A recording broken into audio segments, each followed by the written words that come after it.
es escuchar a cada uno de los otros. Una decisión que claramente demandaba, en principio, el sacrificio del ego personal, el sacrificio de la distinción individual, para respetar el pensamiento del conjunto. Son palabras que se dicen con mucha facilidad, pero que son muy difíciles de poner en práctica. Y si algo encontré en estas mujeres a las que estoy viendo, mientras hablo de ellas, es que tuvieron la coherencia de acción. No había nada de lo que dijeron que ellas mismas no apostaran por hacer. Y no es nada fácil domesticar ese enemigo interno alimentado por el sistema de explotación del mercado, que nos piden lógicas que están muy alejadas de lo cooperativo, que nos piden lógicas de mostrarnos, ¿no? La muestra. Bueno, aquí había no una reducción de la libertad del individuo, todo lo contrario. Esto era plasmar la libertad del individuo, multiplicarlo en la libertad del colectivo. Apostaron a tejer proyectos, apostaron a generar redes, construidos a la par del debate, de un debate franco que podía durar horas de ideas, días. Solamente se aceptaban o no a Ibsen como dramaturgo. Lo llevó a una discusión de 3 días y no terminó bien. Entre puristas, integradores, distintas posiciones dentro de un movimiento que claramente no tenía nada de homogéneo, como el teatro. Porque cuando empezamos a homenajar cánones, nos estamos equivocando de cuál es el elemento que hace más rico al teatro, que son los matices. Cuando desde ese centralismo tan terrible se obligaba a hablar en neutro a los que veníamos de las distintas provincias del país, porque había que abandonar los tonitos, y yo soy un ejemplo de eso, no lo tengo, el tono cordobés, pero por otros motivos, no por ser actor, porque no lo soy, pero digo, llegaban aquí al conservatorio y tenían que abandonar los tonos. De la misma manera hoy se pide el tono neutro, pues claramente desde lo político no hay nada neutro. No hay nada neutro en esta intención de homogeneización. Bueno, ellas discutían desde una actitud muy generosa absolutamente todo. Desde la firmeza de esos principios éticos que las animaban, esto permitió dejar de lado los discursos personales, los verticalismos. Miren, si fue difícil el verticalismo, tomemos solamente la historia de los inicios del teatro independiente, incapaces de comprender a los imaginarios a los que direccionaban sus obras y los actos performativos, que se multiplicaban a pesar de lo poco en número que eran, y las mujeres aún menos. Por cada 5 hombres había un militante mujer. Convertir la realidad en ficción, hacer elásticos los límites entre ambos espacios y dotar de herramientas a una audiencia que muchas veces, y en el caso de las que yo tomo, que estaban en la periferia aún de sus propios movimientos, porque tomo a las periferias tanto del movimiento libertario como del socialismo inorgánico. Digo, muchas veces no había convenciones para el teatro. Hacerlo esto sin medio, en los escenarios de la intemperie, claramente fue muy difícil. Yo siempre cuento en todas las charlas, en todas las clases que doy, que les preguntaba por qué lo hacían. Entonces, generalmente me respondían lo mismo, ¿no? Nosotros sabíamos actuar, queríamos actuar, pero nuestra obligación era actuar.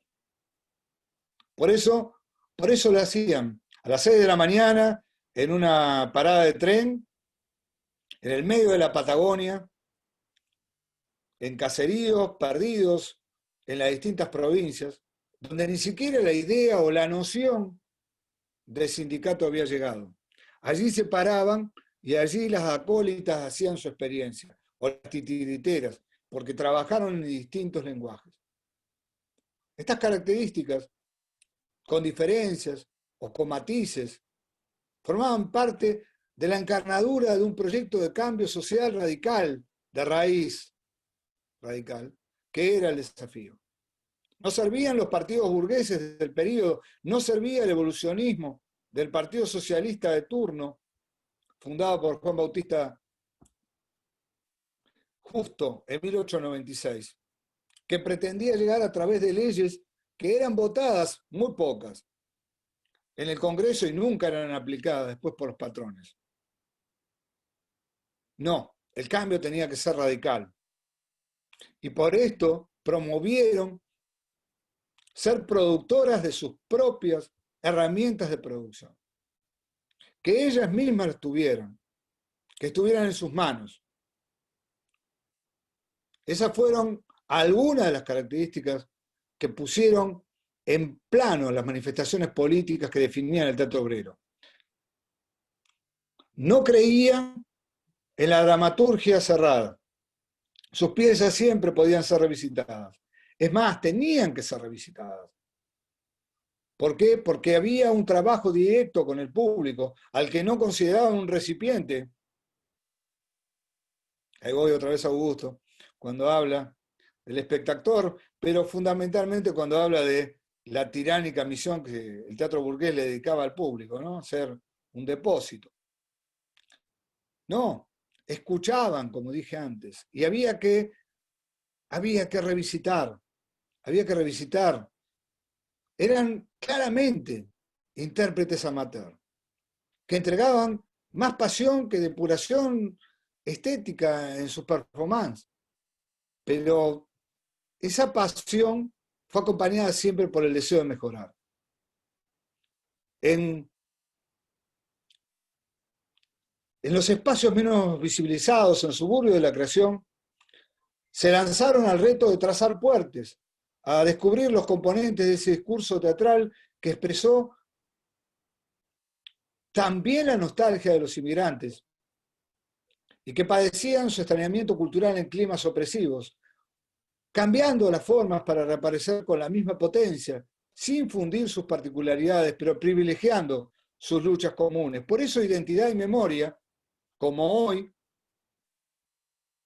son fundamentales para sacar pasaje en esta travesía del teatro de obreras. Como hoy debería serlo para sacar pasaje en cualquier travesía teatral. Las identidades y las memorias, no esencialistas, no marcadas por otro, sino pensadas como sujetos políticos. Porque cada una de estas mujeres que decidió marchar, llevando su arte, porque la transhumancia era una de las características del teatro obrero, llevando su arte, cada una de estas mujeres sabía que era imprescindible terminar con la opresión, pero no usando el discurso del opresor. Y sabían que algunas cosas que comenzaban a registrarse dentro de esa indolente historia de dominadores, como los términos de crisol de raza, eran una abominación, porque en un crisol es donde se funde todo. Y aquí es necesario que las particularidades se sostengan, porque tienen que ver con esas identidades, con esos sueños, con esa memoria realizadas y amasadas en las luchas. Amasadas y realizadas en los encuentros personales. Por eso, para seguir avanzando en este singular sembrado artístico, donde los surcos de la expresión recogen en cada cosecha muy fructífera los ecos de las manifestaciones de los que no se sentaron sobre sus supuestos saberes y se entregaron a la revolución de escuchar al marginado, siendo también marginada. En esos dominios de lo yermo, en la frontera de lo legitimado, las hacedoras se sobrepusieron a sus propias limitaciones, a las limitaciones que le querían imponer, y prefirieron compartir sus celebraciones con las aportaciones de los componentes de otras agrupaciones aficionadas o de los talleres de escritura. Y cuando las circunstancias aconsejaban la labor en solitario, no tenían problema en intercambiar opiniones con compañeras y con compañeros ocasionales de ruta. Pero la riqueza mayor provino del público, de las charlas con aquellos que padecían la esclavitud solapada o brutal de los mecanismos de una estructura económica y social claramente injusta. Así nacieron textos, así nacieron monólogos, bocetos de obra, que se iban completando en el mismo camino. Versiones diferentes del mismo argumento inicial que se vigorizaba y que cobraba espesor en las palabras de esa suerte de espectadores. Esta construcción cooperativa tenía, a diferencia de otras experiencias de autor de gabinete, su disparador en las acciones protagonizadas por obreras concientizadas y recogidas en distintos espacios de encuentro. En la creación colectiva, los límites entre las elaboraciones de esa primitiva autora, o aún la de un autor, porque después hacían una inversión de género en los personajes, los hacían a partir, y los límites con la comunidad que integraba esa misma autora, por pertenencia esencial o por decisión, son claramente porosos y muchas veces imposible de determinar. Una vez más, es posible y es probable decir que somos hijas e hijos de múltiples síntesis, de un colmenar polifónico de enunciados culturales. No hubo límites en las temáticas para estas mujeres. No hubo tabúes ni temas que no se pudieran transitar. Con la confianza en los instrumentos de la razón, uniendo el compromiso a ella, emparetado con cierto arte de evangelización pagana, entendiéndose evangelización por buena noticia, perseguían alcanzar a la totalidad de las desposeídas y convencer, sin detenerse en los inconvenientes, a través de la integración del disenso, como el mecanismo de ruptura de la alienación. Así, el movimiento obrero y las mujeres del movimiento obrero van a definir las artes y van a intentar, con logros, también con sinsabores, usar estas cualidades del drama para llegar a todas las trabajadoras que se consideraban ajenas a expresiones artísticas. El objetivo era plasmar un acercamiento a una concepción dramática y a una concepción escénica que se reivindicaba en el lugar de la restauración de las memorias, en un lugar de pleno ejercicio de la corporalidad. Por eso, lo que promovían era un arte que se opusiera a las falsas divisiones, esas divisiones de clase, o a la imposibilidad de un conjunto armónico, que se había convertido realmente en un muro alimentado en el odio de centurias, pero que tenía que ser corroído y derrumbado por la fuerza del encuentro personal creativo. Claro que era una cinchada desigual. Las herramientas que poseían ellas, las que poseían los poderes reales, eran muy diferentes, muy distintas. Pero el teatro obrero gesta un proceso signado por, y lo sigue haciendo, por integrar a tantos que habían sido dejados afuera, olvidados de ese entramado de información interesada en manos de un Estado creciente. Y por otro lado, pelear para crear acontecimientos artísticos y cimentar rincones de esperanza sobre la pira funeraria demantada por esa violencia tragédica que imperaba. Las artistas del movimiento instaban a la participación, a la toma de conciencia de los contenidos a transmitir, y así se producía síntesis de esos ricos mundos al que pertenecían las distintas militantes con el bagaje político no dogmático de movimientos como el anarquismo.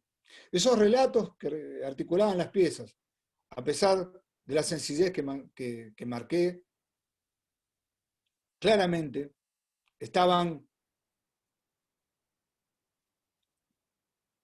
no tenían un libreto preestablecido, no tenían dogmas, pero sí tenían principios.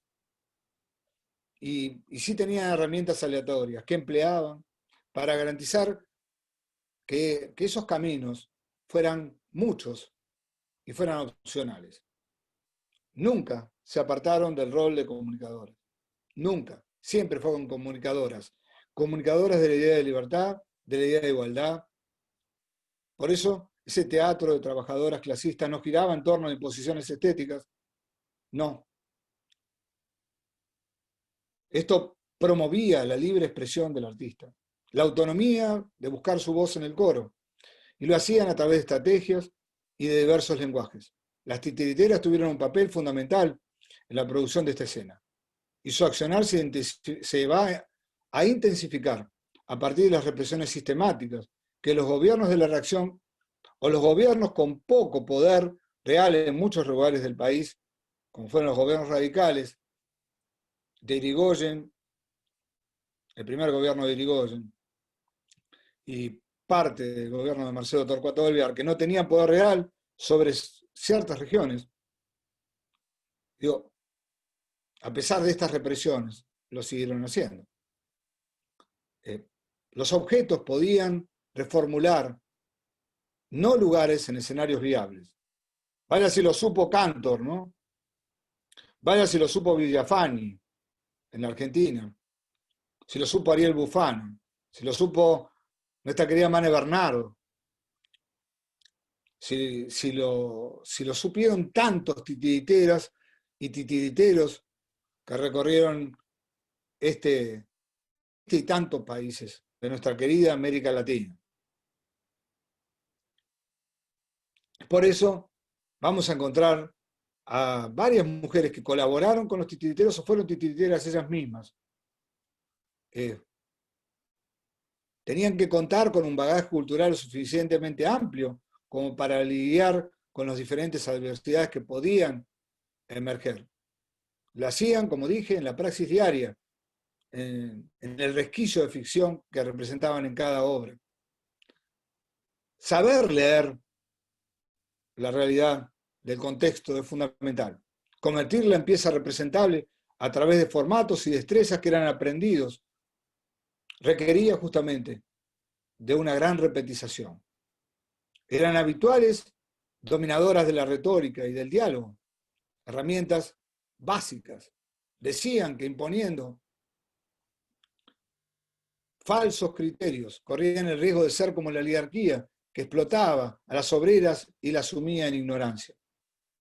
En el teatro obrero hay una resolución dramatúrgica a partir de diversas temáticas que no aparecían en las expresiones artísticas de otros espacios de producción. En algún caso no va a aparecer por décadas. Así, aparición de personajes sumidos en situaciones antes nunca mencionadas, ni siquiera de manera superficial, o con aspiraciones de divertimento. Es otra de las virtudes de gestación en conjunto que reclamaba un universo más amplio de voces, voces que dieran testimonio de lo ocultado, tras ese muro de la conveniencia y de la hipocresía. En el mundo, en ese cosmos de los objetos creativos, también brotaban las versiones de un mismo texto de origen. Las giras constantes, el caminar en búsqueda del público, y en especial la atención al mismo en cuanto a receptor crítico, fueron algunas de las causas que redoblaban la posibilidad del nacimiento de reescrituras más pulidas, acordes a lo que requería la comunidad visitada. Mundo Obrero es una obra que yo trabajé en varias ocasiones. Tengo más de 25 versiones de Mundo Obrero. Desde versiones muy cortas de 10 minutos a versiones que llegan a 40 y 45 minutos. Es un arquetipo de lo expuesto. Y en uno de sus numerosos anclajes textuales aparece la igualdad de género y el cuestionamiento a los dirigentes. Ítem poco atravesado por otros canales del pensamiento combativo del periodo que yo trabajo. La obrera decía, cito, no puedo tolerar en mi casa lo que sufro en los talleres. Un compañero debe saber que no vamos a aceptar ese discurso tan parecido al del patrón que nos ve como mujeres indefensas y no como militantes. Soy tan combativa como él y nunca falté a las trincheras de las acciones directas. No me escondí detrás de mis faldas, necesité que me enjuguen las lágrimas. No soy un objeto, ni una dama burguesa que necesita la aprobación de un marido para subsistir. Creo en la libertad como mayor bien. No permitiré que nadie se sienta dueño de mis decisiones, ni cuestione mis méritos personales en la lucha. No sería capaz de sostener la mirada si no me comporto con la coherencia necesaria. Defiendo mi dignidad como lo hago en relación a la comunidad, porque sin el ejemplo, mis palabras serán discursos vacíos.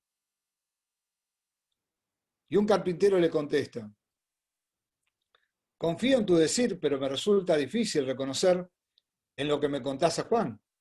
Trabajamos juntos y siempre se manifestó a través del respeto de las ideas de la asamblea. Juan era el compañero de esta obrera. Nunca quiso imponer condiciones ni creerse autoridad. Y la obrera le contesta, tal vez guarde ese respeto para sus compañeros varones o sea incapaz de mantenerlos en la privacidad de su propia casa. En ella los ideales libertarios parecen quedarse en la puerta y los reemplaza por las viejas manias patriarcales. Nunca levantó la voz, pero tampoco supo escuchar. No voy a escudarme en excusas baratas, pero no voy a excusarlo tampoco. Llevaré este tema a debate porque no podremos continuar transmitiendo nuestros valores si no los vivimos. Juan podrá disfrazarse de anarquista, pero trata a su compañera como una empleada, y nadie va a poner reja a mis deseos. Harta estoy de tanto desprecio para entender un comportamiento similar en mi compañero. Se acabó porque yo no me adecuo al lugar donde esté en mi comportamiento. Fui trinchera las huelgas, seré firmeza en mi hogar. Esta obra, además de marcar las contradicciones propias que hubo en el propio ámbito trabajador, marca parte del discurso que tenían entonces, estamos hablando de la década del 20, ideología clara, que va a rechazar la disolución de no solamente las peculiaridades culturales, sino va a rechazar la mercantilización de los cuerpos, va a retomar las líneas documentales de la escena desde una performance intuitiva, sin caer en la tentación de registrar un duelo personal, como dice el texto, ¿no? Yo no me quejo. No apelan a la nostalgia, no apelan a la melancolía cristalizada en el recuerdo efectista, no, pelearon con una prédica blindada, repetida por todas las usinas de conformación de opinión, contra ellas pelearon, que el poder poseía y posee, donde las obreras solo obedecían un plan que le era ajeno y donde interpretaban además roles de figurantes. Reivindicaban una historia de trabajadoras, donde los excluidas tuvieran voz, tuvieran protagonismo, al punto de que ese protagonismo les permitiese quebrar fronteras o límites que aparecían como infranqueables. En solitario, muchas veces, esos dramas, esas comedias moralizantes, esos melodramas, esos monólogos que poblaron el universo del teatro obrero, tenían que ser instrumentos de crecimiento, de juego en el goce, de deseo de autonomía plena. El espacio público era redefinido en momentos de conservadurismo, de gobierno autoritario. Ya no está privado de uso, porque el teatro obrero lo hace propio, como hoy, nuestro teatro callejero, nuestras estatuas vivientes, nuestro teatro oprimido, nuestro teatro comunitario, y tanto más. No quedaban esperando, iban a la búsqueda. Las calles, las plazas, las rutas de polvo, con esas miserias, a cielo abierto, con sus criaturas marginadas, con sus trabajadoras desocupadas, con sus puestos de venta, con sus jardines, con sus árboles mezclados con el cemento. Ese es el escenario de este teatro obrero, que claramente refuncionó, lo refuncionalizó y lo puso su voluntad, su experiencia, para cambiar el elemento más terrible que esta comunidad ha generado en nosotros, que es la desconfianza, y trocarla en la confianza, pero no en la confianza ingenua. Y así se repitieron textos, y así aparecieron otros lenguajes y otras formas. y los cuerpos se manifestaron rebeldes en esa avalancha inmigratoria organizada dentro de un tipo de arte por las mujeres socialistas inorgánicas, por las libertarias y por las independientes, que ocuparon lugares de decisión concreta, pero lo hicieron también en horizontalidad. Y que, como vimos, tuvieron que enfrentar contradicciones. Fueron relativamente pocas, pero su labor, focalizada en las márgenes, tiene ecos hasta hoy. Y siguen trabajando sobre temáticas que hoy, lamentablemente, no solamente nos interesan, sino que están vigentes. En otra de las obras, Actuar para cambiar o El teatro de la pelea, la actriz manifiesta, hay muchas versiones de la misma, la actriz manifiesta las características del mismo teatro, como van a pensarlo desde otro lado, ¿no? La actriz como protagonista dice, el teatro no es para pocos, no es para los pocos que pueden pagar una entrada, no es para los pocos que pueden ir a espectáculos supuestamente de buena calidad. Tampoco es un instrumento para tarar a las masas obreras, para distraerlas de los que padecen y encerrarlas más en la oscuridad del pensamiento a los que algunos las condenaron. No, el teatro es un rastro de poesía, es levadura en el cuerpo de quien lo representa, levadura de libertad, espacio de libertad destinado a liberar. Algunos patrones de sala piensan que es un espectáculo, donde el cuerpo de la mujer puede ser mostrado, siempre sonriente. No puede haber impedimento alguno para que quien desea actuar lo haga, pero lo haga a conciencia, sin necesidad de permiso de tutores, que se manifiesta en juicios de buen gusto, generalmente de extracción oligarca. ¿No? Hoy es un tiempo histórico, amigas, en que las artes van a volver a ser patrimonio de todas. El signo de la evolución cultural de una comunidad, el camino de esclarecimiento para las mentes y los cuerpos, sin temas prohibidos, sin entradas, sin lucro, sin opresión de ninguna clase, en espera de que esas clases algún día desaparezcan por nuestra lucha.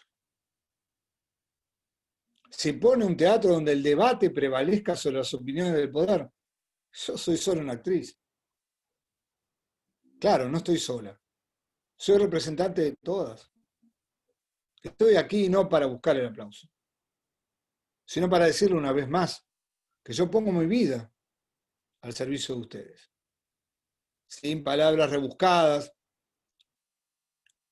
sin chistes vulgares que nos ofendan, con la alegría de dar testimonio de otra belleza que nos ocultaron durante tantos siglos, con el compromiso de entregar en cada función esa vida rebelde, auténtica, femenina, amante y deseante. Es ahora, es ahora. No hay mañana. Mañana sería perpetuar nuestras cadenas. Es ahora, donde las luces se han prendido y cada celda pierde sus barrotes. Vamos, mujer, vamos a escribir nuestra historia en nuestra propia escena. Este texto circuló a partir de 1924, fue tomado por un pequeño cuadro filodramático que recorría el sur de la provincia de Buenos Aires, integrado por 3 artistas, respetando el horizonte de expectativa de la hipotética concurrencia, especial aquellos que no formaban parte del público cautivo, porque hay que ir a buscar al público y no quejarse de que el público no va. Iban a las zonas rurales sin gremios, como dije antes, ni presencia colectiva de agitación política.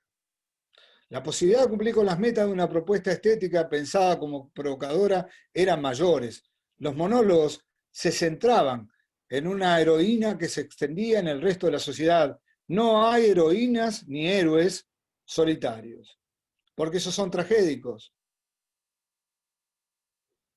Héroe a lo Brecht, heroína a lo Brecht,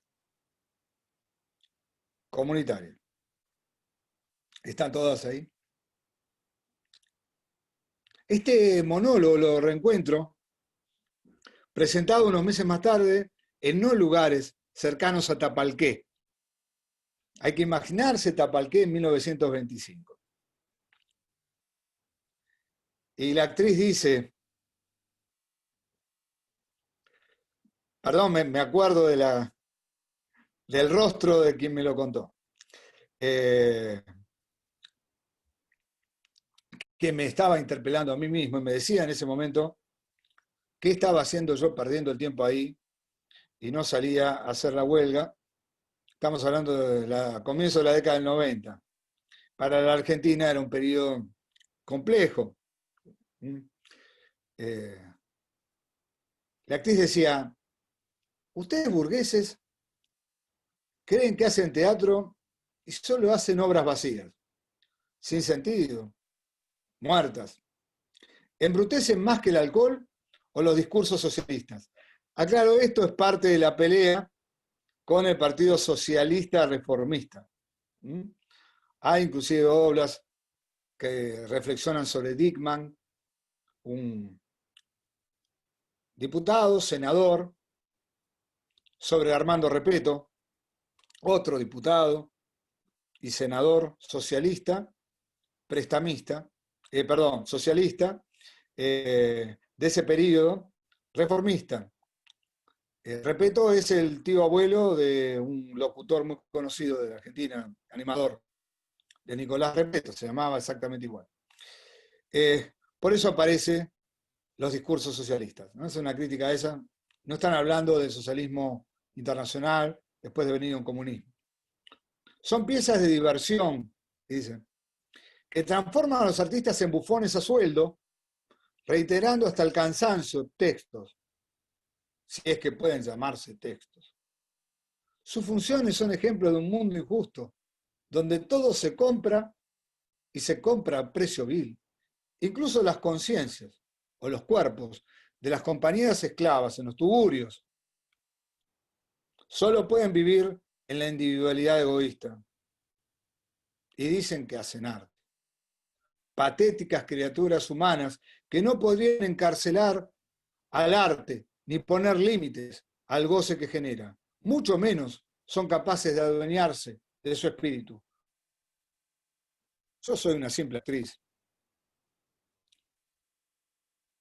No soy una profesora. Soy una simple actriz. Soy una sabia. Soy una mujer,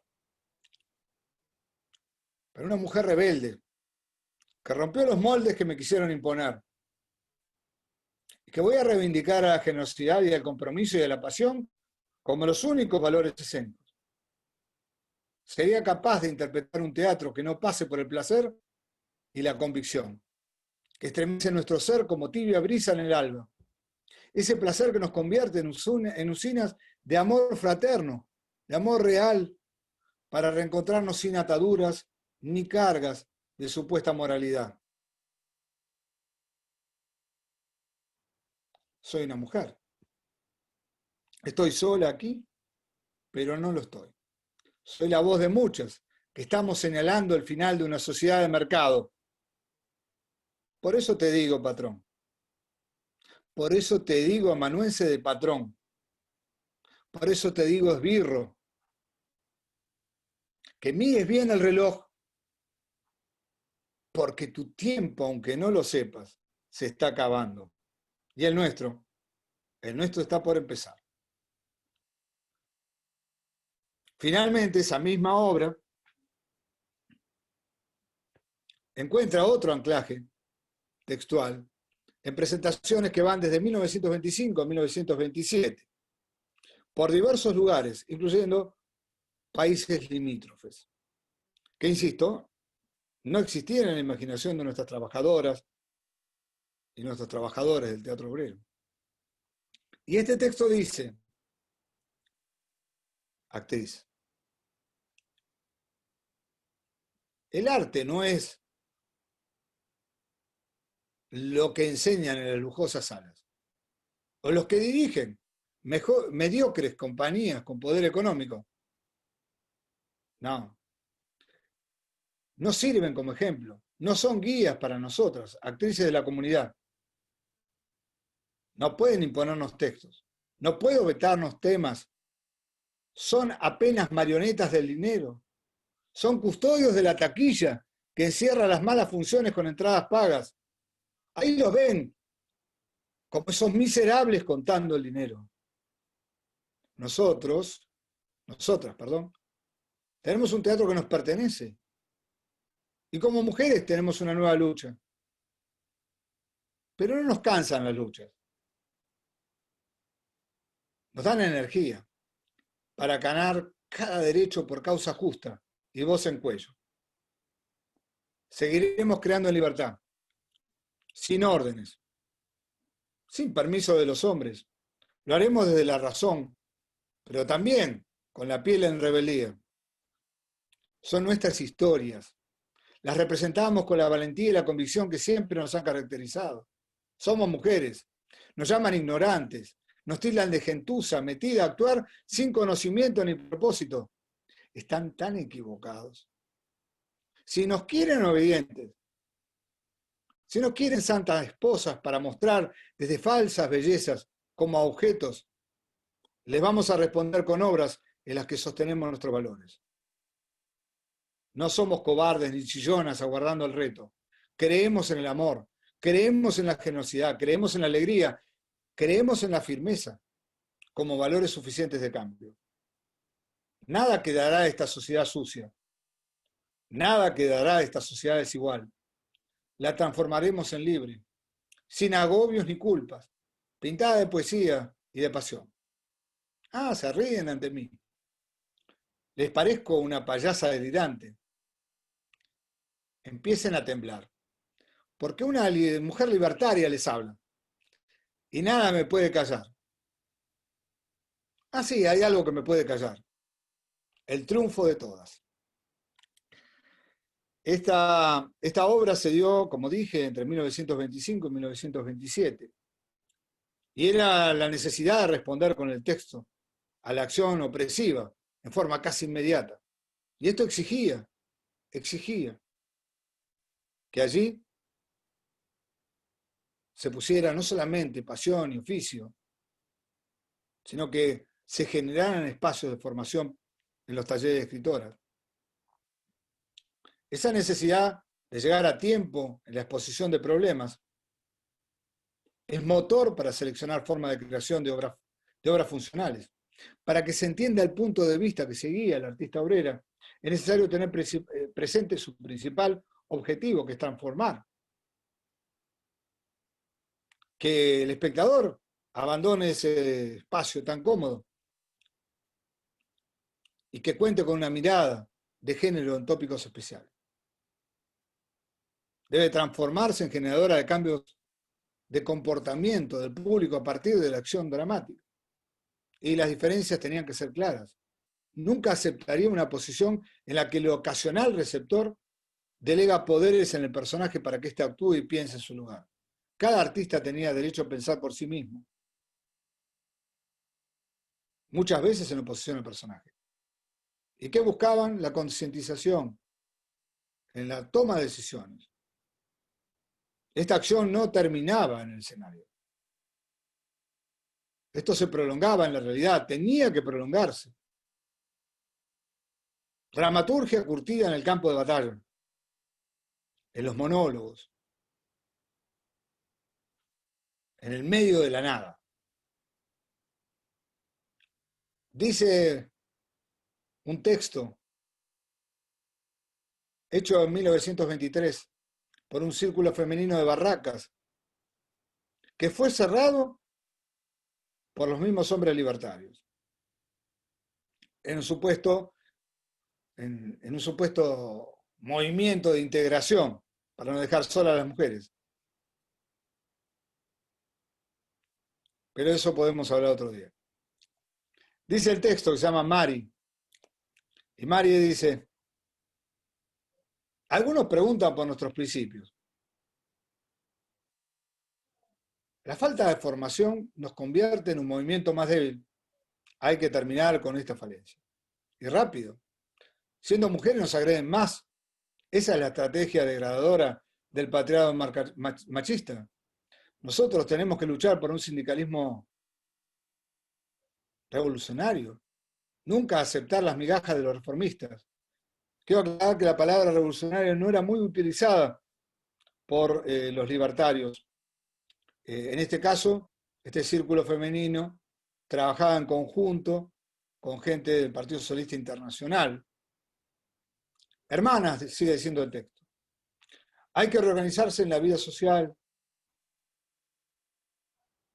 Hay que hacerlo a través de la unión. Basta de escuchar a los llamados partidos obreros reformistas, que solo pueden considerarse traidores, ya que son más de lo mismo.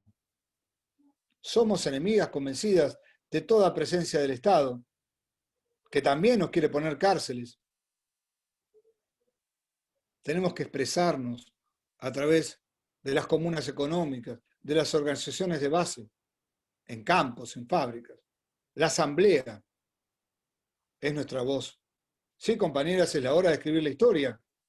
Me podrán decir que somos pocas, me podrán decir que estamos aisladas, que ¿quién nos va a escuchar?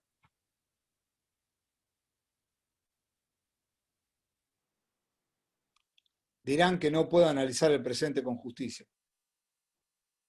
Yo les respondo que nuestras mártires nos miran y esperan que tengamos más fe en el destino final del movimiento y en la humanidad toda. Cuando las vendas caigan, no habrá armas, no habrá barreras que nos puedan detener. Por eso a terminar con los abusos, a terminar con la discriminación, con la imposición de una comunidad sin placer para la mujer que se ve como madre o esposa servil. No tenemos tiempo para la duda. Necesitamos que el hartazgo diga basta. Y cuidado, compañeras, con los mentirosos que se muestran progresistas y son tan misóginos como el que nos reduce a mercancía en la trata. Que nadie se esconda en argucias, que nadie diga defendernos para ser laureados cuando no necesitamos caballeros o eres disfrazados de falsos salvadores. Esos mentirosos de cuello blanco, doctorcitos de dudosa intelectualidad, nunca podrán poner en juego su comodidad en beneficio de nuestra existencia como mujeres. ¿Dónde los vieron en una huelga? ¿Dónde los vieron compartiendo con nosotras las penurias de un taller? ¿Dónde los vieron atravesando las trincheras en las tomas de las fábricas? Ratas que pretenden dormir tranquilas en sus conciencias adoctrinadas, sepan que no son mejores y que nosotros, las mujeres, los ignoramos, porque estamos abrazadas, juntas, reunidas a nuestra lucha. No estamos locas. No estamos solas. Sigan con sus mentiras. Nosotros preferimos la única verdad, la verdad que nos reúne como mujeres libres. Y hacia allí vamos. Estos procesos de construcción de dramaturgia podían durar semanas y no se completaban hasta oír la opinión fundamentada de cada una de las noveles escritoras. Esta es la forma de trabajo en los talleres. Uno de los más importantes, lo dije un hombre, don Giulio, un italiano, que formó infinidad de dramaturgos y dramaturgas aficionadas. De ese grupo va a surgir una militante, Clelia Murtán, una joven trabajadora textil, magnífica. Tenía la estructura física de un junco, era muy delgada, muy pequeña, de tamaño, pero una gigante. Eh, Escribió un par de monólogos que no alcanzaron a ser representados, salvo en una pequeña representación que me hizo a mí, leyéndolos, ¿no?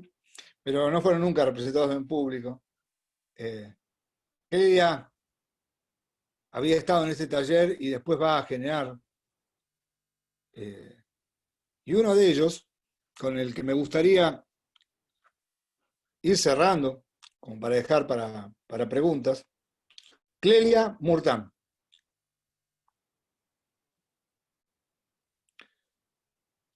La mayor parte de nuestras militantes, igual que de los militantes, utilizaban seudónimos. Esto quiero aclararlo porque muchas veces siempre uso el ejemplo de un ucraniano, Igor, que no se llamaba Igor, pero bueno, había decidido usar ese nombre, me pasó con 3 o 4, porque tenía más de 30 pasaportes falsos. Esto lo hacían, entre otras cosas, porque vivían en clandestinidad algunos, o porque claramente, sobre todo en las 2 primeras décadas del siglo pasado, eran perseguidos. Y en territorios como la zona de las grandes minerías, eh, o de empresas como la Forestal en Santa Fe, eh, directamente eran colgados de los árboles. Yo siempre digo que, por ejemplo, en muchas ocasiones tomo los textos de la trata de las mujeres, hechas por las mismas hacedoras del teatro obrero. No hubo un espacio para sus cuerpos cuando murieron. No sabemos qué ocurrió con muchas de ellas. No hay tumbas para ellas. Lo mismo pasó para muchos obreros de ese periodo. Por eso, y la mayor parte, extrañamente, no tuvieron descendencia. No tuvieron hijas ni hijos. Así que con ellos moría su propio discurso. De ahí la necesidad de, de poder registrarlo, ¿no? Eh,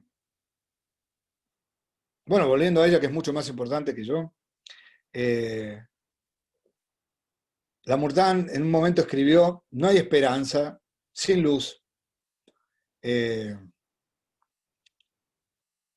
el fragmento que me recuperó, que me dio, me compartió, en esas hojas amarillentas, sin edición, sin compilación, guardadas con premura. Yo quiero, para que tengan una idea, cuando estaba en Tierra del Fuego, había ido a buscar eh, algunos de los presos de Ushuaia, se había dejado no rastros. Bueno, uno de ellos, que me dijeron que había hecho actividades escénicas, había dejado una casa, pero había fallecido. Cuando yo llegué, ella había fallecido. Al llegar a la casa me encuentro con una persona que estaba allí, que me recibió muy amablemente, era el nieto, era arquitecto, y había recibido la casa en herencia, estaba en malas condiciones, y había decidido reformarla.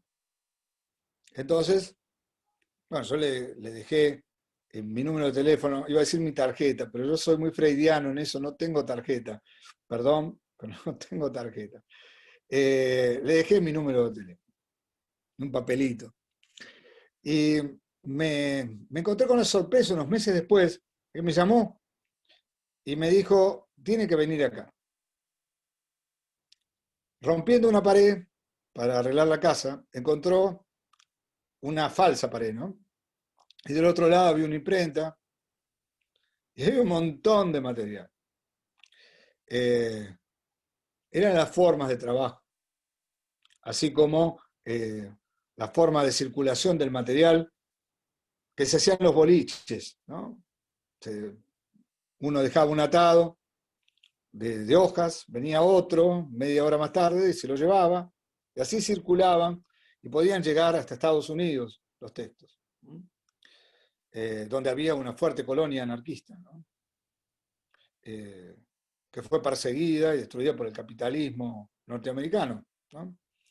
Entre otros por el amigo Ford. Así que cuando hablamos de Fordismo, también tenemos que hablar de lo que hizo Ford con comunistas y con anarquistas. Voy al texto de Mortán. Clelia dice, a través de Luz, su personaje, por eso se llama, los títulos, insisto, son muy directos, ¿no? No hay esperanza sin luz, también era la protagonista. Luz. Luz dice, llegué al pueblo, no para quedarme callado, sino para gritar mi verdad, la verdad de una mujer, una de tantas mujeres silenciadas por un sistema cruel. Una mujer pisoteada por una sociedad injusta que quita al trabajador lo poco que tiene para enriquecer aún más al oligarca. Una mujer al que han querido ver doblegada, sin esperanza, perdida en promesas vacías, esclava de un sistema de valores morales perversos, al que quieren que uno estúpidamente apoye.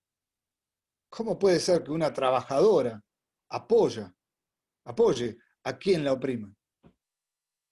Es una buena pregunta, digo, para hoy, ¿no? Esto es tenerlo acotado. Pero no pudieron acabar con mi discurso. Hoy llego aquí para gritar mi verdad, la verdad de una mujer sin cadenas, capaz de elegir los caminos de su vida, capaz de perseguir su amor sin imposiciones. Una mujer que recibió la mano solidaria de una luchadora anarquista. Una mujer que dejó la desconfianza de lado para entregarse a un conjunto de compañeras que nada le pidieron y todo arriesgaron. Una mujer que sabe decir no con todas las letras, sin dudar. Una mujer que tiene el arma más poderosa en sus manos, que es la conciencia de su dignidad. Por ella vengo a luchar, con alegría y compromiso, con fe en el triunfo final de toda la humanidad. Y no me interesa el pasajero lujo o el logro personal, si eso nos sirve para que la libertad encienda su luz en la oscuridad de la tierra. Que sea mi nombre el que se multiplique hasta los confines más alejados. Que esté yo, que esté luz en cada uno de los hogares. Que no nos sintamos ajenas al sufrimiento de otra mujer. Porque cuando una mujer sufre, todas sufrimos.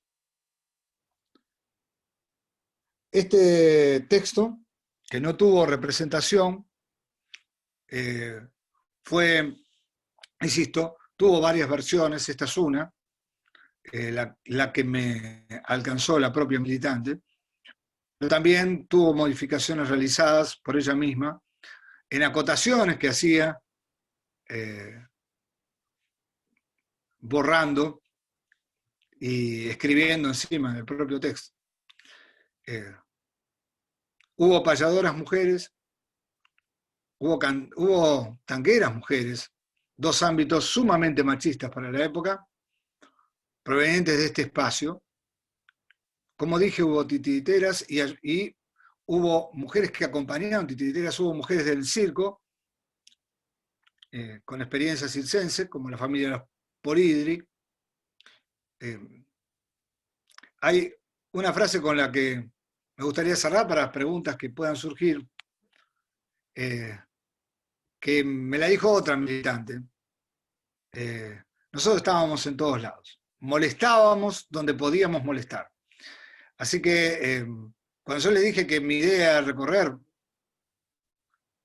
recorrí 8 países en búsqueda de este tipo de teatro, me dijo, va a tener que recorrer muchos lugares más, porque nosotros estuvimos por todos los lugares donde hubiera necesidad de molestar a los patrones. Allí estuvimos, haciendo teatro. Y quiero contar que muchas de ellas decidieron, por amor a la misma actividad teatral, tener experiencia después en el movimiento de teatro independiente. No lo hicieron en espacio de posición de poder, pero algunas conocieron a Barletta, estuvieron en agrupaciones en el Gran Buenos Aires, estuvieron en agrupaciones en otros lugares del país, fogoneando un tipo de teatro que consideraban heredero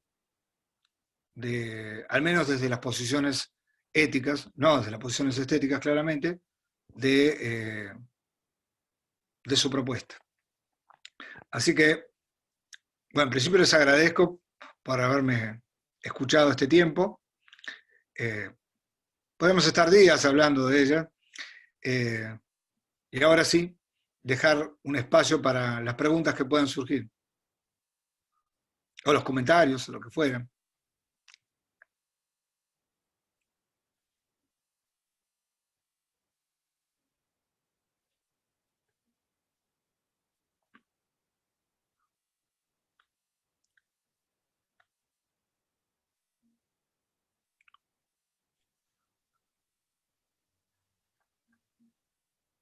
Gracias, Laura. Sí. ¿Alguien? Laura. Bueno, primero agradecerte un montón la generosidad y el espacio y también, bueno, decir, no sé si le pasó a muchos, pero yo a veces saco la cámara porque no escucho bien, pero estaba acá, así que solo para, a veces parece medio descortés en este medio, ¿no? Que uno desaparece y el otro no sabe nada, para explicar esa ausencia de cámara permanente.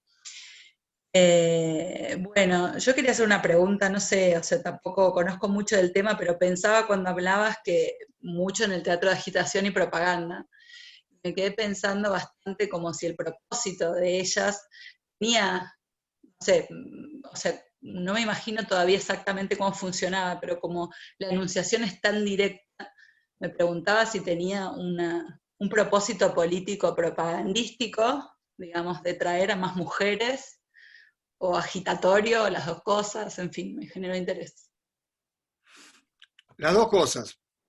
Las dos cosas. La idea era justamente multiplicar las voces. Y para multiplicar las voces, voy a decir, eran muy pocos, comparativamente con otros espacios. El movimiento obrero en la Argentina tiene dos grandes estructuras, apañadas por el movimiento libertario, los independientes, por un lado, y por el otro lado, el Partido Socialista Reformista. El Partido Socialista Reformista va a abandonar a los sindicatos a partir de una decisión de Juan B. Justo, de que el partido, así como alguna vez el partido español se quería sacar el obrero español, algo Felipe González en algún momento quería sacarse el obrero, y había hecho bien, porque obrero tienen bastante poco. Digo, el Partido Socialista de aquí también propuso, y bueno, sin embargo, el dialoguismo que va a generar primero ciertos sectores del conservadorismo. Es muy ridículo pensar en quién va a ser el primero que va a proponer una legislación con respecto al trabajo. El primero que propone una legislación con respecto al trabajo es tal vez el primer estadista que tuvo este país. Digo este país, hablo de la República Federal Argentina, que nace en 1862, ¿no? De ahí para adelante. En ejercicio de la presidencia, que es Roca. Es rarísimo pensar a Roca promoviendo el departamento de Trabajo, que va a ser la Dirección de Trabajo, que después va a ser la Subsecretaría de Trabajo y Previsión, que va a ocupar Perón en el 43. Digo, es el mismo departamento. Lo va a crear Roca. A partir de ahí va a haber un doble juego, represión, diálogo, represión, diálogo. Entonces, para estas mujeres y para estos hombres, era imprescindible no caer en el dialoguismo estéril, el dialoguismo de te ofrezco esto que sobra, pero en realidad no te estoy dando ningún derecho. Las 5 leyes aprobadas por Alfredo Lorenzo Palacios, promovidas por él y aprobadas por el Congreso, no se pusieron en práctica, salvo en contadas ocasiones. Yo siempre le digo a los palacistas, que parece bárbaro, que tengan en cuenta que en la década del 30 se celebra la ley de la silla, una ley que promueve Palacios en plena, no voy a decir década infame porque tuvimos muchas décadas infames, pero bueno, la década, ese periodo de contubernio del 32 el 30 en general, pero el 32 con Justo primero, ¿no? Y Ortiz Castillo después. ¿Por qué la ley de la silla? Si las otras leyes sociales eran mucho más adelantadas, incluyendo la ley de las 8 horas que se promueve en la Argentina durante la gestión de Irigoyen en 1929. ¿Por qué se celebraba que hubiera una silla para que la mujer o el hombre o el niño pudieran sentarse durante un rato? Porque no se aplicaban las leyes. Entonces, claramente hay una necesidad de estas mujeres y de los hombres que conformaban el teatro obrero de utilizar al teatro como una herramienta de propaganda. Sí. Y ciertamente también de agitación. Las dos cosas. Y por eso no digo comparable, pero se puede relacionar claramente con los hit prop de otros lugares del mundo, motorizados a veces también por el anarquismo, en otros lugares motorizados por el Partido Socialista Internacional, el Partido Comunista, y tienen raíces en otros tipos de teatro vinculado a lo político, bueno, obviamente por Brecht, ¿no? Y otros tipos por Piscator, y otros tipos de teatros con una fuerte presencia de lo estético y una búsqueda estética por ahí superadora, ¿no? Pero claramente hay una necesidad, y este llamado ahí, y en el caso de las que yo trabajo, que son anónimas todas, y que van a los lugares más abandonados, que eran territorios nacionales, hay una compulsión, diría casi, por buscar eliminar esta forma de alienación que había. A mí me hace acordar mucho a cuando empezábamos a trabajar en alfabetización con Freire. Había como una necesidad, a veces, ellas preguntaban igual, de ir a llevar planes de alfabetización a veces donde no era necesario, porque teníamos la necesidad de generar cosas. Bueno, aquí también había una pasión muy grande, así que claramente está emparentado con los movimientos y con otros movimientos posteriores de resiliencia y resistencia, ¿no? Que sigue habiendo en todo el continente, en todo el subcontinente. América Latina, lamentablemente, bueno, muchos de estos discursos son tan potentes como entonces, ¿no? Tiene una necesidad hoy también de un teatro, cada uno elija la estética que quiera, no estamos para ser tutores de estética, pero digo, tiene una necesidad de un teatro que esté comprometido desde esas posiciones, ¿no? Ellos tenían claramente una posición con respecto al Estado, después va a haber otros teatros de agitación y de propaganda con una posición totalmente diferente respecto al Estado, porque estaban motorizados por el Partido Comunista o por otras posiciones, ¿no? También era difícil pararse frente a las feministas de la época, porque la mayor parte de las feministas pertenecían a los sectores de la oligarquía. Entonces, muchas veces las mencionan en algunos monólogos. En una, inclusive, hay un monólogo donde dicen ¿qué quieren que nos parezcamos a la Victoria Ocampo? La nombran directamente a la Victoria Ocampo ahí. Pero digo, esto está marcado también por una posición que a mí me parece fundamental, ¿no? Ir a la búsqueda de. Creo que eso es importantísimo. Cada vez que se debate la falta de público en el teatro porteño, Buenos Aires, porteño, porque Rosario es puerto, Bahía Blanca es puerto. Yo digo, bueno, pero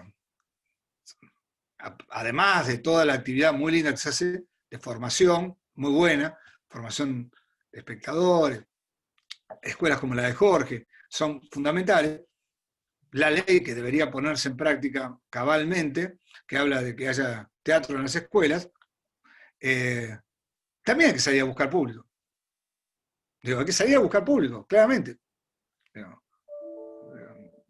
¿Qué es más lindo que ir a buscar público cerca de mi pueblo? Es lindo, hay sierra, vayan a buscar público, hay un montón de gente. De ahí surgieron criaturas como Doña Jovita en Córdoba. Digo, en toda esa zona no había una sala hasta que a alguien se le ocurrió hacer una en Mina Clavero. Digo, hay que ir a buscar público. No puede ser que el teatro, que es de toda la comunidad, yo lo creo que no es para una élite, para un grupo, ni para la clase media, bueno, tenemos que salir a buscar. En ellas había esta necesidad de multiplicar.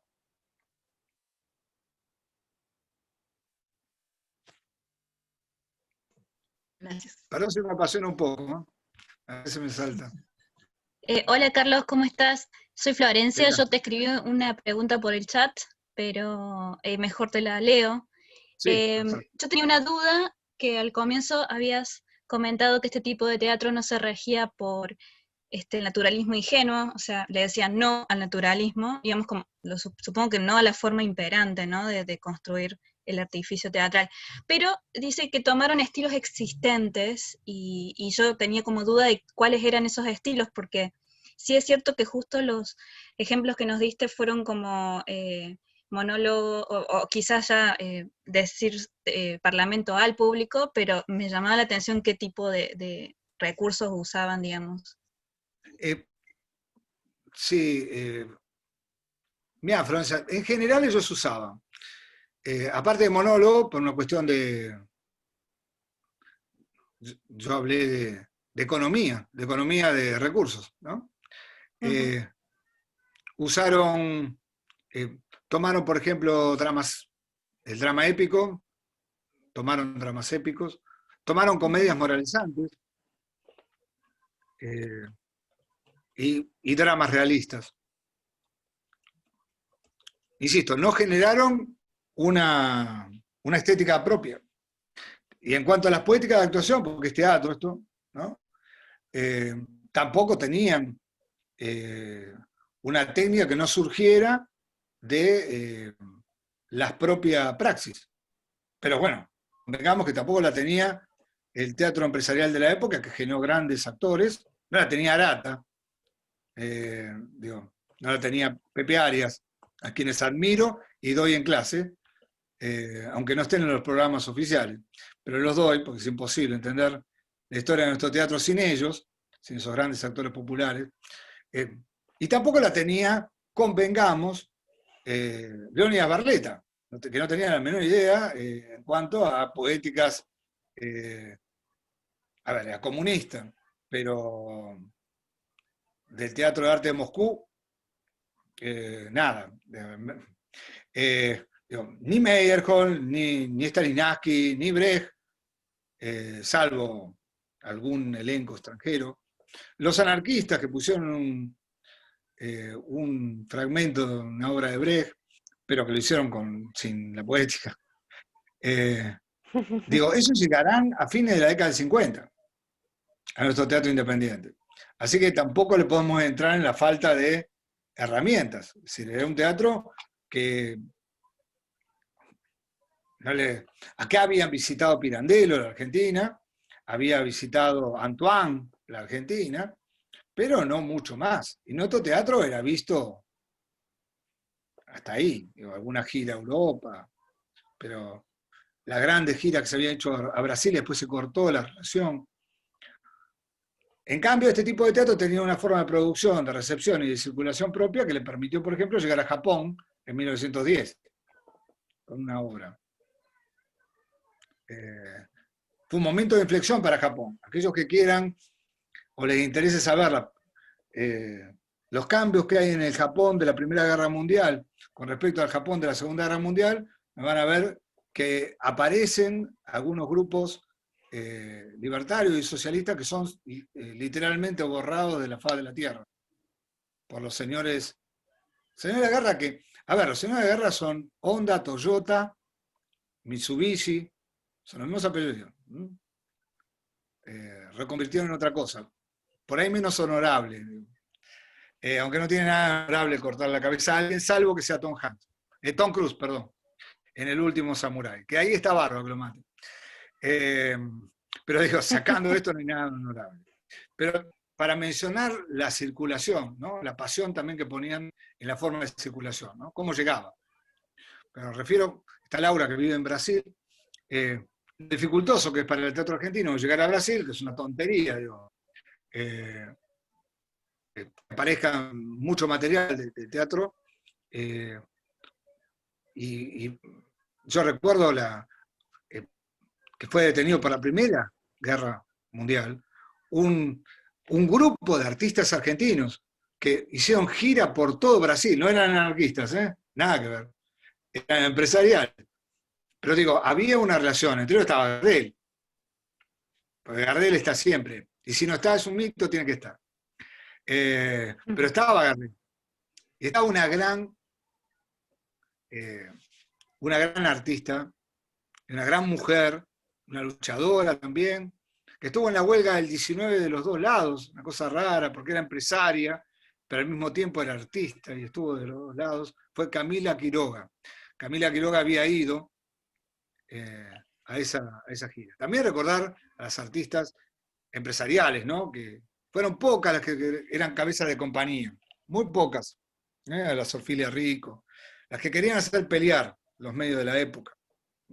También hay que mencionarlo. Desde otro lado, Alain Marshall, muy difícil armar tus propios textos y defenderlos, como hizo Nini ya en la entrada a la década del 30, ¿no? Y 40 sobre todo. O imponerte, ¿no? Como Olinda, que Olinda Bozán la casaron con uno de los Podestá cuando tenía 14 años, y ella misma se fue. ¿No? Había que hacerlos. Así que también recordar a ellas que estaban por fuera, obviamente, del teatro obrero. Quiero aclarar que los autores llamados anarquistas, Sánchez, Giraldo, bueno, todo ese grupo no era aceptado por el teatro obrero, salvo por los integradores, ¿no? Porque Sánchez nunca había ido a una huelga en su vida.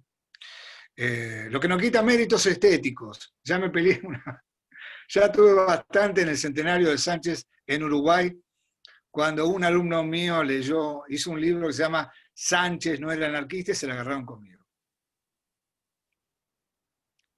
¿Sí? Amén. Sí, sí. No te escucho. No se te escucha. No se te escuchan a mí.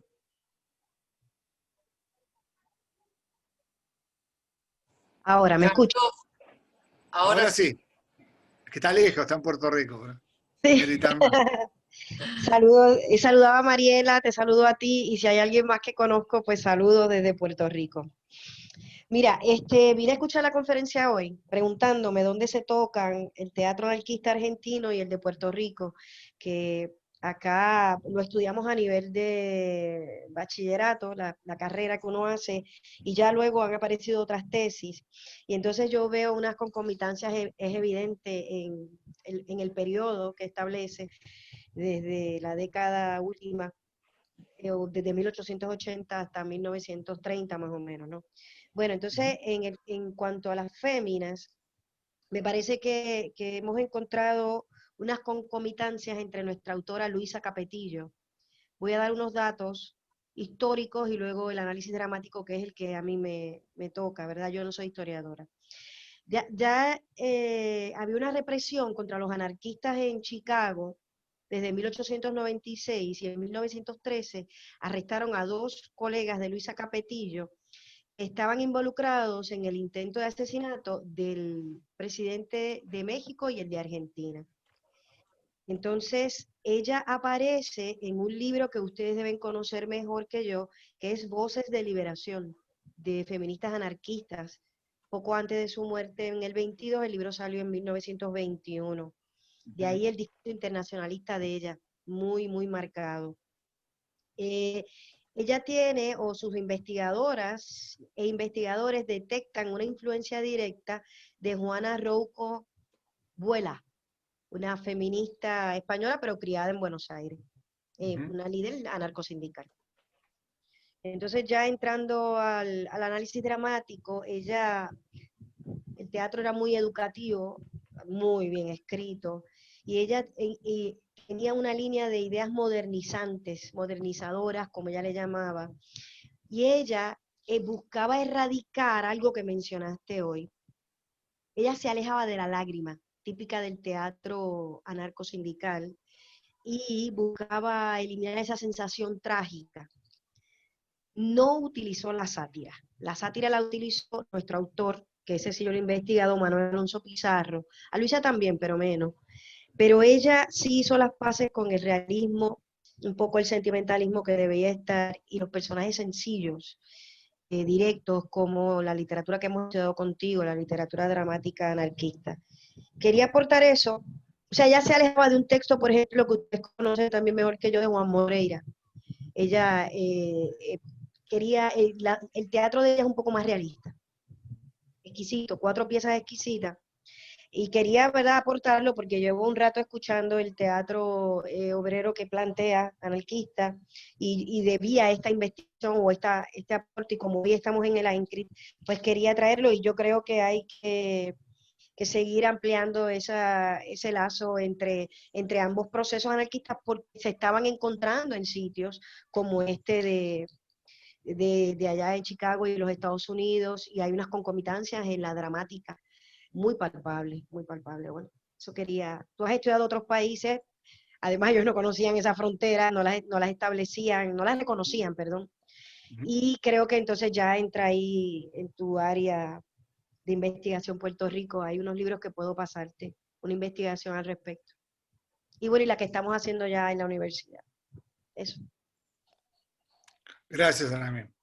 Y gracias por compartir recién de ahí pueden descargar el libro Voces Anarquistas. Sí, es un punto fundamental. Está dentro de los procesos de integración de América Latina. Y es importantísimo entenderlo. Como otros momentos de América Latina, son importantes también la circulación de lenguajes y acá incluimos a Estados Unidos, ¿no? Así como en Agita Prop, Puerto Rico es independiente, a Estados Unidos, donde hay una fuerte presencia también del movimiento. El movimiento libertario más importante de América es el de Estados Unidos en cantidad. Después le sigue el de Argentina. Pero como me decían ellas mismas, estuvimos en todos lados, ¿no? Y es interesante ver además este intento de... Hay toda una... Y por lo menos a mí me parece también, hay una idea de, más allá de que estaba la imagen del vindicador dentro del movimiento libertario, también una idea de mostrarlos como violentos, como proclives a matar. En términos generales, la mayor parte eran pacifistas, casi todos. Y solamente está la imagen del vindicador, que es lo que querían hacer con estos dos presidentes. ¿Qué es lo que hizo? Lo que aquí en Argentina, para tomar un ejemplo, lo que quiso hacer Simón Radovisky cuando intentó matar al entonces presidente argentino y terminó en Ushuaia. O lo que hizo, o lo que se hizo con Varela, con el teniente coronel Varela, después de las matanzas en la llamada Patagonia Rebelde, por mi querido amigo, por el viejo, Osvaldo Bayer. Así que, nada. Sí, es muy bueno esto y es muy bueno que además se creen redes. En algún momento a mí me habían ofertado empezar a trabajar cuando salió un libro en Ucrania, que por esos lados mío, que yo no tenía la menor idea, lo habían tomado ellos, porque no reconocen la propiedad intelectual y está perfecto. Y lo tradujeron, y me parecía muy raro verme en carácter cívico. Pero lo cierto es que la idea era ver también cómo era el teatro en esos lugares, y yo preferí limitarme a lo que al trabajo de América Latina, ¿no? América Latina. Así que todavía tendría que recorrer. Ya estoy grande, pero bueno, ellos eran más grandes y seguían peleando. Así que ya alguna cosa vamos a hacer. Sí. Carlos, ¿Sí? disculpa que te interrumpa. No, quería, ya estamos en las 2 horas. Sí, no, pero era para comentarte que en el chat Orlando compartió un link también de una publicación muy interesante y bueno, quería decirlo para los que por ahí a veces uno está atento a la conversación y no al chat. Creo que está buenísimo para que lo puedan guardar al link y después leerlo tranquilos. Era eso nada más. Y está No, Mariela. es magnífico que se haga. Yo le agradezco también mucho a Orlando. Muchas gracias por haber compartido. ¿Mari? Hola, buenas tardes, buenas noches ya, Carlos. Gracias Sí. por la charla. Yo quería preguntarte si tenías en mente textos o material en el que podamos ampliar más el panorama, una bibliografía, no sé, como para seguir nutriéndonos del tema. Yo voy a compartir algunos de mis libros, después lo voy a pasar a la gente de ENCRID. Bueno, yo soy socio de ENCRID también, a la comisión directiva de ENCRID, para que lo suban en algún lado. Así que lo voy a compartir con todo gusto. Muchas gracias. Por favor. Carlos, vos mencionaste varias veces algunos contactos entre el teatro de lo oprimido y el movimiento teatral anarquista. Y me quedé pensando esta idea de no respetar la frontera, o sea, no reconocer las fronteras como límite, que dentro del anarquismo también se traslada a las políticas lingüísticas del anarquismo. ¿Vos encontraste algunos textos de estos que compartiste que estuvieran en versiones en otras lenguas o en dialectos, o que mezclaran? Sí, encontré en inglés, encontré de nuestros idiomas de Sudamérica, encontré algunos fragmentos del Teatro de la Protesta. Bueno, el Teatro de la Protesta es el teatro equivalente de Brasil, así que todo eso está en portugués.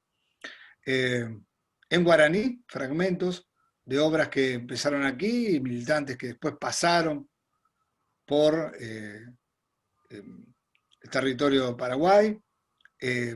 Hay fragmentos también de elementos quichuas para aquellos que atravesaban, hay idiolectos, ¿no? Por las minas en Perú, en Bolivia. Hay varios, son fragmentos y algunas son obras que directamente se tradujeron para que fueran representadas. Lo más importante es que, como no consideraban el tema, como dije antes, de la propiedad privada, de la propiedad intelectual, eso hacía que circulaba muy rápidamente y bueno, si alguien lo quería tomar, lo pasaba a su idioma, ¿no? Yo específicamente, a partir de las entrevistas, encontré en estos, y también, obviamente, aparecen en italiano, en gallego, en gallego, algunos restos rusos. Hay una versión de Chekhov, que era un fragmentito lo que me pasaron, que sería el primer Chekhov hecho acá, que es muy particular, y que tenían algunos fragmentos en ruso. Lo mismo que las adaptaciones del mal llamado teatro para niños. Hay un Pinocho,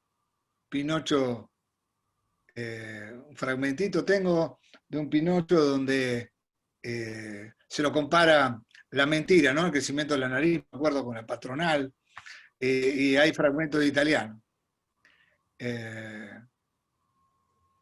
Es un mundo muy, muy rico. Lamentablemente, yo dije, sigo presente no solamente por la importancia del teatro, sino porque el 90% de las trabajadoras y trabajadores que participaban del torneo no tuvieron descendencia. Así que quedó ahí limitado su actividad, ¿no? En su propia memoria. De hecho, me ha pasado de ir a los lugares y que la gente no se acordara.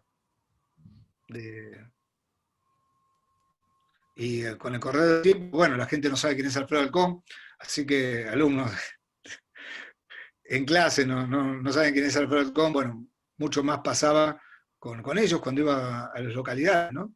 Que es lo que me parece muy interesante el proyecto que hizo Berlín del barrio judío, que fue obviamente totalmente ocupado por jerarcas nazis durante el nazismo, que las casas, se ha hecho toda una tarea de recuperación de aquellas que quedaron y aquellos que fueron destruidos por bombardeos.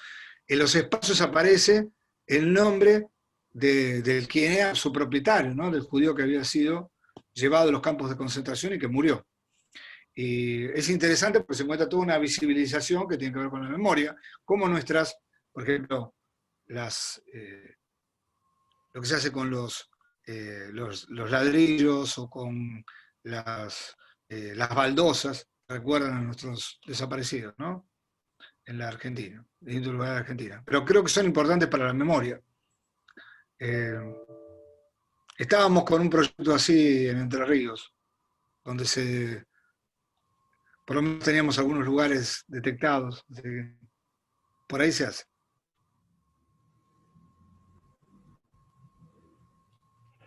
Carlos, ¿te parece que vayamos cerrando? Sí, sí, no llega a la cena. La verdad que estaríamos todas las horas escuchándote. Un placer escuchar este taller, escucharte leer, tus reflexiones, ahí fui tomando notas. También quería compartirles que este taller fue grabado y va a estar disponible para quien quiera volver a acceder o quien quiera compartirlo con alguien más. No sé si querías agregar algo más, Carlos, para cerrar.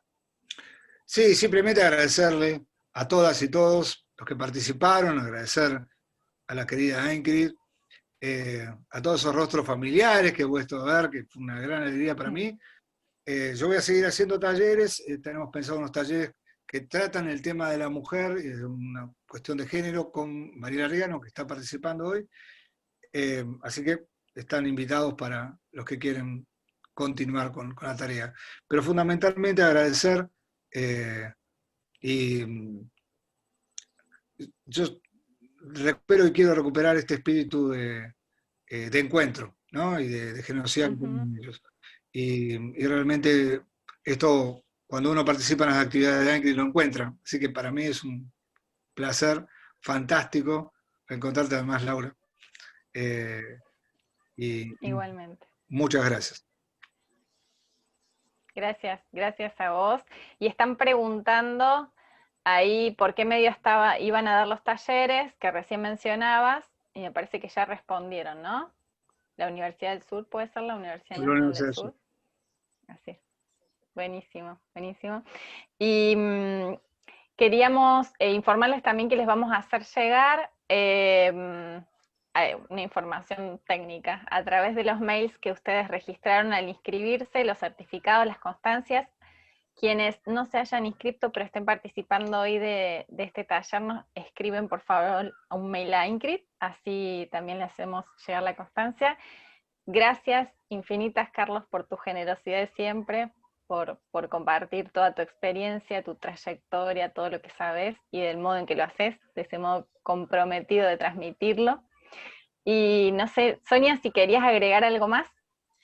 Solamente agradecerles a Carlos y a todos los participantes, o este lenguaje inclusivo, pero hay que hacerlo, me parece. Muchas gracias, muy enriquecedor este encuentro, creo que voto porque haya muchos más, y también invitarlos a asociarse a INCRID, a los que quieran, para que puedan participar de las actividades. Es una asociación en la que se pueden incluir sin ningún otro requisito que el deseo de participar y de sumarse, así que los esperamos en nuestra página para que puedan participar de otros seminarios y talleres, y también de nuestras jornadas, que en algún momento volveremos a la presencialidad. Así que muchas gracias. Bien. Gracias, Sonia. Y bueno, gracias a toda la comisión directiva de ANCRIT por sostener y acompañar estas actividades. Gracias, Noralía, que nos está haciendo el apoyo técnico con la grabación y fue quien les dio la bienvenida y les recibió en este Zoom, Noralía Sormani, y también está Rocío Villar acompañándonos. Así que muchísimas gracias. Gracias, Carlos. Te abrazo fuerte. Un abrazo enorme. Gracias a todos. Un abrazo. Chao. Nos vemos.